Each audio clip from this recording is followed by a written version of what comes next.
अनाया किसी के घर में झांकना नहीं चाहिए। अनाया गई पीछे।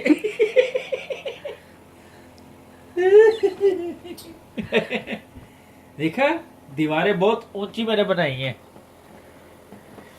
अलिशा बिजी है, अलिशा को तंग नहीं करो। अनाया फिर उठेगी। अनाया स्पून नहीं है। Anaya likes adventure. अनाया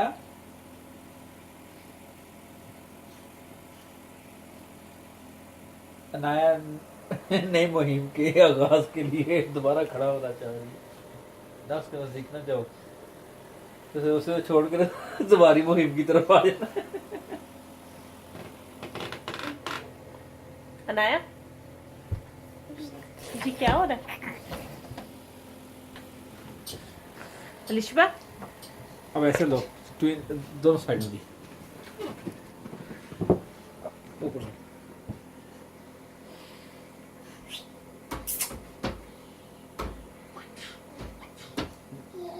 दोनों करेंगे। दरवाजा खोलो, टक टक टक। कौन? अनाया।